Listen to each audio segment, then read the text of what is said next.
All right, next we're going to have, our next presentation is the Regional UAS Overview and UAS Aerial Ignition. Our presenter is Harry O. He has 23 years of federal service with engine and hotshot crews on the One Forest, Angeles National Forest, currently working out of the headquarters as a fire planning specialist. Slide deck presentation of Region 5 California UAS Fire and Non-Fire Program, current aircraft fleet, aerial ignition from UAS. And here's Harry. Hello, everybody. I am not Brian Pontus, so I bought something to distract you guys, so don't look at me, look at that. All right. Thanks for having us here, or me at least. So the regional folks couldn't be here, Brian Pontus, so I'm here to step in. Assistant Chief Harry O from the Angeles. I'm one of the collateral duty pilots. Step back a little bit so I don't echo. And as I said, I'm a fire planner on the Angeles. Not a lot of people know what a fire planner is, and I just recently promoted, so I'm not 100% sure either. Chief Garcia just tells me what to do, and I just go do it. And also taking the role of Chief Garcia as a tech nerd, taking Chief Dunphy's place. Let's see what else. As I said, the regional specialists had scheduling conflicts, so they couldn't make it today. And we're moving. So we'll move on. So the objectives, we're just going to talk about the U.S. program overview, the 24 stats, a little bit about safety, and the Alta X is sitting right there, and aerial ignition. And then we'll give you some contacts for the regional folks if you want later on. So there's 2 full-time positions, the regional specialists, that's their only job is UAS. So the rest of us, there's 48 trained in fire and NRM. It's a collateral duty, it's a side job, so we only do it when we can, or if we get a fire assignment. Generally, the fire pilots, just resource orders just like anything else. We come under an A number with the aircraft.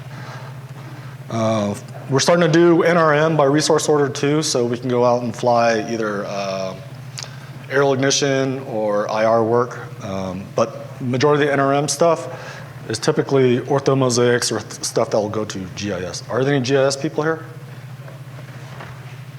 One? Okay. So fire pilots, such as myself, we are also, trained in NRM, so natural resource side. The NRM folks, the non-fire, they generally never go out as fire pilots. They just don't have the fire calls.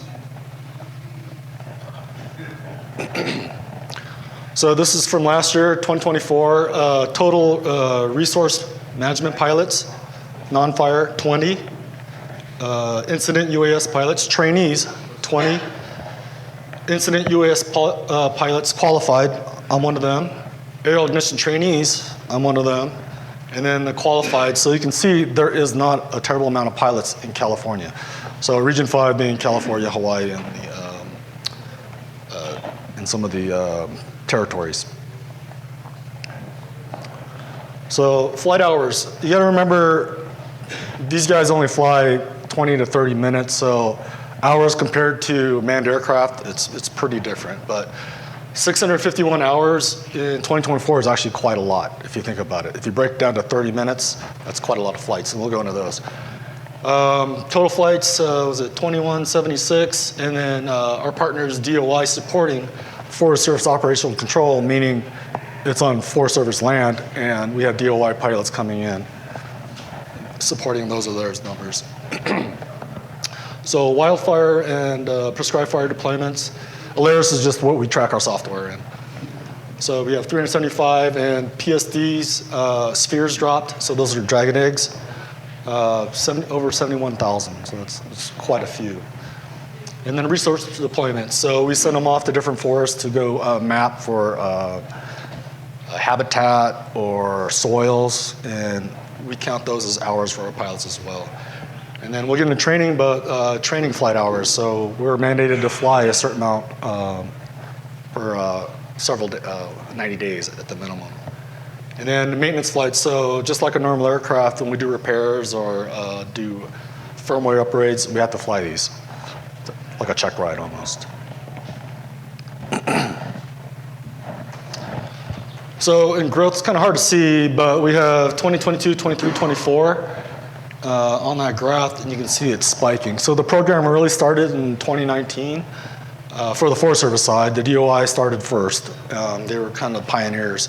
I went to Academy in 2020, so I was in that right around that group in the beginning, and you can see it spiked. So with funding and the growth and the need, it's really starting to take off. And then right now we're having obviously budgetary things, so it's kind of peaking for right now. But there's still demand, high demand. So typical flight hours divided up. We can see we have prescribed fire, air ignition and prescribed fire, and infrared imagery. You can see the numbers climb as we go to 2024. And then wildland fire, you can see the same.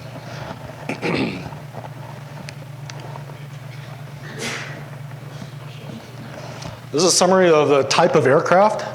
So the Alta X, which is that one, it's our heavy lift aircraft.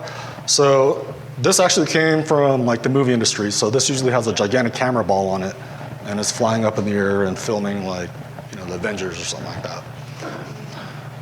Then Anafi I didn't bring is a smaller one. Think of like a DJI Mavic. There's a picture later on, but that's our main training bird, and also for simple imagery.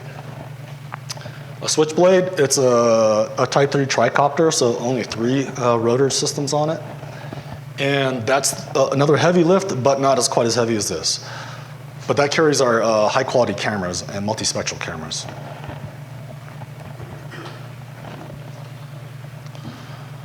So policy and standards. So because we are federal government, we have a lot of standards and policy. These have been developed in the last couple of years. The UAS operations are regarding aircraft and how they're used, as well as the NWC standards.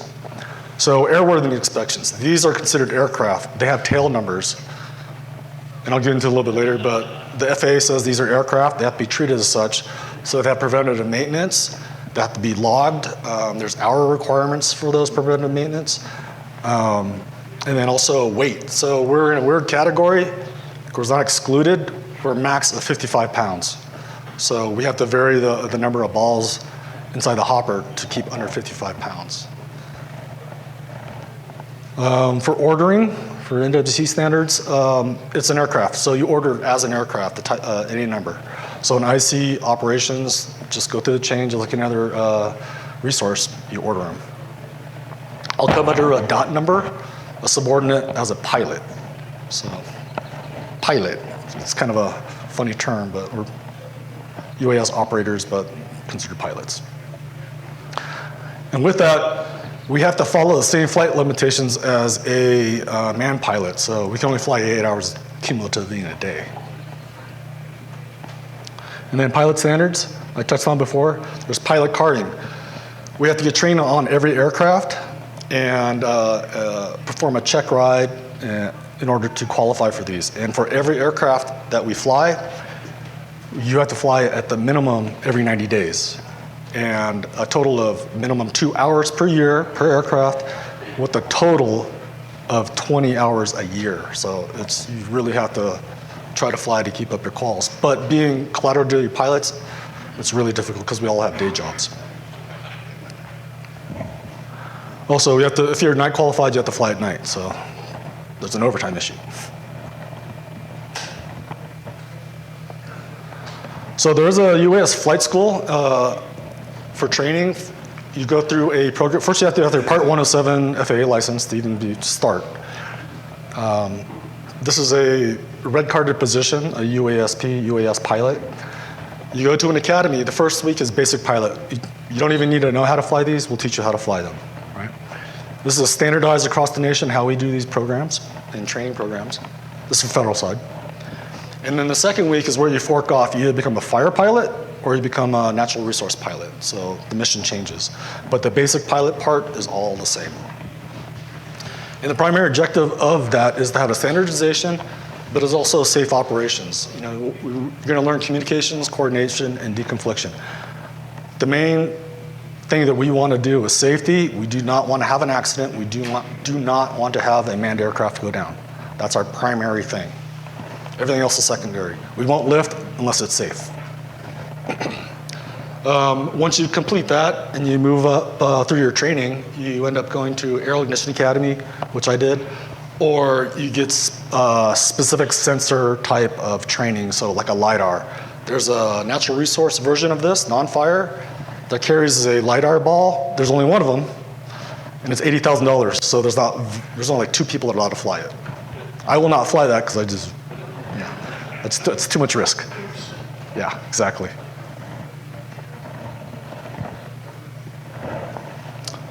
And with that, anybody familiar with the SAFECOM, Safety Communique for aircraft? So the UAS community is very big about that, almost to our detriment, I guess. But we've been brought up, when I was a firefighter, you never did SAFECOMs, you never did safe nets, you just want to stay under the radar, right? Everything was like basically covered up. UAS, it's the total opposite. Any little thing will track, because we want to find trends, right? We want to fix the trends. If there's something wrong with the rotor's bad, we want to fix it. Some of it's pilot error.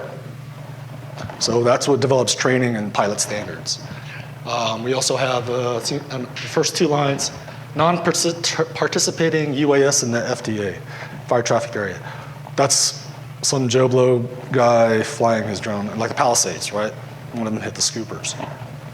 Yeah. So we want to alert people and everybody else to what's going on as a trend. So this is our current fleet. So this is what we call legacy aircraft. These are DJI equipment. We only have 2 of the Mavics, one of the DJI M600s, and these are Chinese products, and due to the NDAA, if you don't know if you guys are familiar with that, National Defense and Authorization Act, we, as the federal government, has to fly a blue drone, meaning that any significant part cannot be made from a, easy terms of a non-NATO friendly nation. So that actually has Chinese motors on it, but it's not anything that's like smart that can transfer data. These 2 that we still run, and we're still allowed to run them until they die, have specific firmware and firewalls on them so no information gets out to the internet. So we have type 3 and type 4. The Parrot, which is, I don't know if there's a laser on it, this guy right here replaced the Mavic. This is like a portable, man-portable, crew-portable small aircraft. That's the one that's our main training aircraft now, and also for simple imagery. And then we got our Vision Aerial Switchblade. That's the one that has the larger camera packages, so we'll put like a 25 megapixel camera on it, or a multispectral camera. That also can take the same camera that's on that, a thermal camera. And then we got, let's see, the free fly systems, Alta-X. I already talked about that briefly, but yeah, that's our main bread and butter heavy lift aircraft right now. The camera, thermal camera, not so great. Like a 1.2 megapixel regular camera, but the thermal is what we use it for. And then the little guy over there at the very bottom, kind of grayed out, that's coming online. That's the also Free Fly Systems Astro. It's basically a baby version of that. This has been very, very reliable for us. And I mentioned also that has a LiDAR ball that I will not fly. So Type 3 and 4 UAS, we have, they're all agency owned. These are all under the Washington office as aircraft. They're just like tankers. These are put strategically around the nation and our region. The comms, we usually talk on the VHF, but we also have capable of AM radio, so we can talk to aircraft directly. And that's part of your training. In certain scripts, we speak like a pilot and have the same lingo. So they feel comfortable, and we're all standardized. We can do small scale mapping. We can take the aircraft, point the camera straight down, and just follow the fire's edge and produce tracks, and immediately get a perimeter that we can put and export and put anywhere. Obviously, they're small, variable launch locations. You can hike them. We usually put them in UTVs, or we are in multiple pickup trucks and spread out all over the place. Being a UASP is required, UAS pilot, that's a red card qualification, to work on fires. These, due to the FAA, do not have MODC or ADSB transponders. So you guys familiar with ADSB? It's how you can see aircraft. Is that not ADSB, is that only applied to the paraglider ones, or? They're all. So the FAA, this is an aircraft, but it's not an aircraft. So we can't transmit our location signal. But we do have ADSB in by alarm and visual. We can see when there's other aircraft. So typically, number one rule is see and avoid. If you see it, we'll drop. And if we have to, we'll just kill the motors and kill the aircraft in order to not have a collision. But by having fences and coordinating with air attack, we really try to prevent that. The whole package, if anybody's curious, for everything is about $80,000. The hopper and just the camera are $25,000 each. It's actually cheaper than, or the more expensive than the aircraft itself. The batteries, each battery is $1,000. So it's pretty pricey. But when you look at the grand scheme of things with how much a Type 1 rotor costs just to sit at helibase, it's actually quite cheap. What else have I noticed? It's standard ICS typing, so Type 1 through 4. Type 1 and 2 are fixed-wing aircraft, so think Predators, right? So a large Type 1 would be like a Predator type, and a Type 2 would be something that's maybe 12-foot wingspan that's launched near the fire. Doesn't need an airport. The rotor wing are Type 3s and 4s. So obviously like 1 through 1 being the most capable, 4 is the least capable. This is a Type 3. And if you guys ever heard the identifiers on the air, it kind of explains a little bit. So if you ever hear unmanned Foxtrot 1-1, that means it's an unmanned aircraft, fixed wing, a Type 1, and it's the first one that was on scene. That makes sense. So more typically, if you guys ever hear an air to ground, we're talking on a fire, you'll hear unmanned Romeo 3-1. So unmanned rotor, Type 3, first one there. So I know it's kind of weird to hear that and like, what is that? So I thought I'd throw that in there. Okay, moving on. So these are some of the, it's kind of hard to see. So the smaller aircraft, we can do ortho imagery, meaning that we can take multiple pictures, stitch them together with software, and make one flat image. So this is Chancery Slats on the Angeles at a slide post-storm. And then using the magic of GIS, we can create a digital elevation model. So those colors will kind of give you an idea. And then we can further take that and we can make a surface model that can show a hillshade, and that's actually the actual slide. But with GIS, what you can do is take that and determine cubic yards. You can actually figure out how much is actually there. It's pretty cool. And this is only from pictures.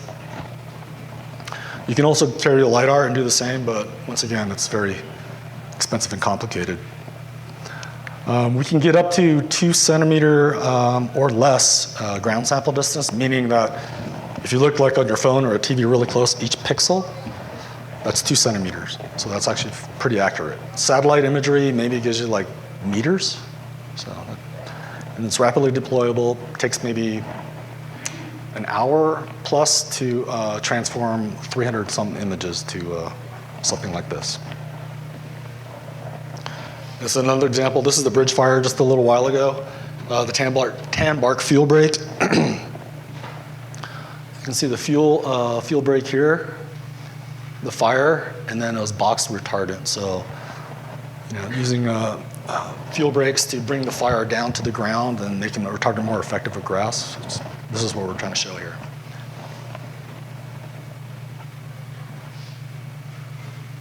Okay. So the Alta, the Forest Service added 20. So we have a total of 110 through the nation. Was it 438 in fiscal 23 with 50 flights? up to almost 10,000 last year. And as I said before, the average flight time's 16, 20 minutes, all dependent on altitude, payload. Without the hopper and just the batteries in the camera for, say, IR patrol, 30 minutes, maybe more. So updates of the aircraft. So we have the ADS-B in, so we can see other aircraft. We do transmit through Bluetooth drone ID. So just like any other commercial or personal drone, it should produce an ID. And if you guys use a drone scanner, this is a good way to find drones that should not be on fires. It'll give you the drone's location and also the operator's location. So if you screenshot that, send it to law enforcement, we can get them out of there. That's the new strobe that we're testing. This hasn't been done yet, got one yet, but supposedly you can see it in the daytime. So it's a little bit easier for the other aircraft to see. This is actually amazingly really quiet. The smaller ones are actually louder. So visually, you can barely, it looks like a crow flying across the sky, so they're really hard to see. All right, aerial ignition. So we need a minimum of 2 qualified pilots to do aerial ignition. Optimal team is usually 4 to 6 as support personnel. So as soon as that lands, someone's putting new batteries on, another person's coming in and putting more balls in the hopper, another person is cranking antifreeze into that. So let me back up a little bit. So aerial ignition sphere, anybody seen one before? Ping pongs, right? We don't have to call them ping pongs, but yes, they're little tiny plastic balls. They're half white, half orange. Has potassium permanganate in it. If anybody remembers some science, you put some ethylene glycol, which is antifreeze. It causes an exothermic reaction. So we time how much and quantity of how much antifreeze we put in. By the time the sphere bounces around the trees and ends up on the ground, it'll light. So about 20 to 30 seconds is what we usually plan for. And it has a small controlled flame that comes out of it. So we do need a firing boss or a division on scene. So we don't dual role. We may have the capability of being firing bosses and know basic fire behavior, but our job is to fly. We're just a tool. So a firing boss has to come and show us where they want the fire, what direction, line density, how fast they want the balls dropped. So like I said, we're just a tool. We're just doing the work of somebody else. Typically, it's a division or a hotshot suit, because their hand crews are usually lighting the sides, and we just fill it. It's coming down. The flight time varies based on altitude, temperature, the ferry altitude. If we're going from the ground to, like, say, 10,000 feet, that's really far. And then the total distance to the project from the site. We try to get as close as possible. We're usually flying right off the road where we're typically burning, and immediately go up, fill, come back down, swap, and just keep on going. Max forward flight speed of this aircraft is 60 miles per hour with a max payload of 35 pounds. And just like any other aircraft, all dependent on weight, temperature, for how much we can actually do. Realistically, 1 mile radii, that's as far as we're really flying. And we just keep hopping around, just following the fire's edge. The camera has a RGB visual camera and an infrared radiometric camera. Radiometric means that you see a temperature. It's just not hot, cold. There's actually a crosshair that'll show you the actual temperature wherever you point the camera at. Optimally, we fly at night or twilight, because that's the best. You don't see the background heat from the surface. And things will really pop out, and I'll show a video a little bit. And the hopper is actually called the Ignis 2.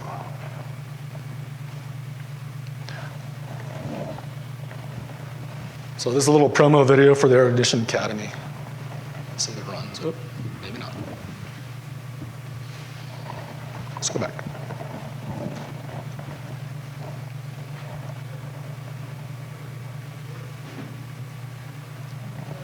Yeah, can you tap the screen? Forward. Yeah, tap the screen, hopefully it'll play.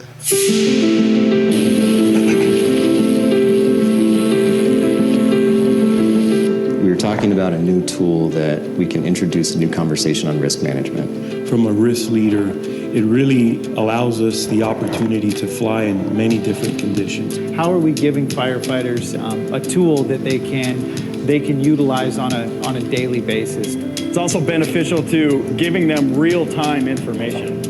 My name is Dirk Giles. I'm the UAS Program Manager for the Forest Service. I'm Justin Baxter, and I'm the National UAS Operations Specialist. My name's Kelly Boyd. I work for the U.S. Forest Service. I'm the National UAS Aerial Ignition Specialist. Robert Trincato, the Director of the National Interagency Prescribed Fire Training Center. My name is Tyler Mungle. I'm the R9 UAS Aviation Specialist, and this is the UAS Aerial Ignition Academy. The UAS Aerial Ignition Academy is a place where we can train our UAS pilots to fly UAS on prescribed fires, and also give them experience using aerial ignition devices to further help fire managers with prescribed fire. So aerial ignitions, it's a system created by a company called Drone Amplified, and it uses, they're called Dragon eggs. They look like about the size of a paintball, and they're filled with a chemical, and when that chemical is mixed with ethylene glycol or antifreeze, you get a chemical reaction that creates a small fire on the ground. So we'll utilize the UAS to fly the units and drop the Dragon eggs to start little fires instead of having a firefighter walk across the unit or again using a manned helicopter to do it. We're here at Tall Timbers Research Station. It's a beautiful campus that affords us the opportunity to have a classroom setting, and then 50 yards outside of the classroom, we can actually start to fly in a really cool environment. It's a 4-day course, and it's split up each day between the classroom portion, and then some objective-based flight exercises in the afternoon. We start out with kind of the introduction to the aircraft, and then we'll move into the payload itself, the aerial ignition payload itself, maintenance, cleaning, setup, breakdown. We'll move into kind of concepts of firing as a whole, and then the concepts of aerial firing, so burn patterns, and how to really get the effects on the land that the managers are looking for. What we have an opportunity here is to teach in the classroom and then immediately apply those skills from the classroom into this safe environment. It's a controlled environment for us. The Academy is going wonderful. I couldn't ask for a better week of learning and information sharing, networking. All of our modules are made up of such a huge, diverse background of students from all different agencies. my favorite part of the Academy is just to be involved in the environment. UAS is a new field and it's continuing to grow. So getting to meet the people that are pushing the program forward, from whether or not that's at that higher level of leadership with those more experienced pilots, or the people coming more into this role and starting to fill that gap there and being able to create those bonds as an agency. These students here are future instructors. And so they're also getting that benefit as well. They've been hand-selected by program managers and their supervisors that this is the future of the unmanned aerial systems, and specifically with aerial ignition.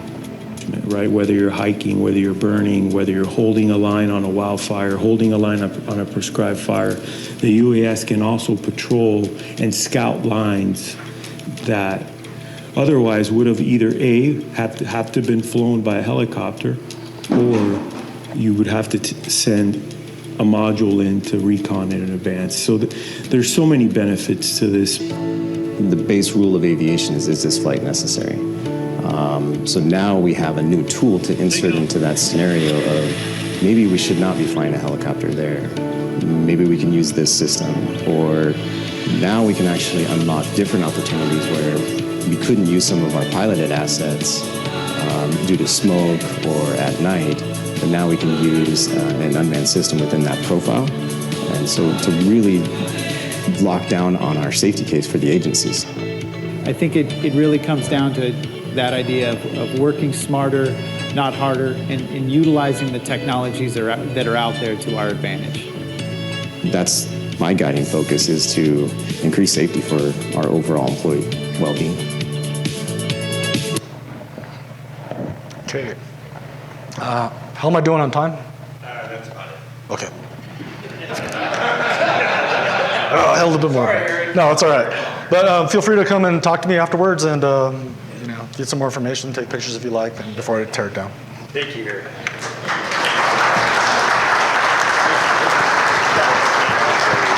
Sorry. You guys.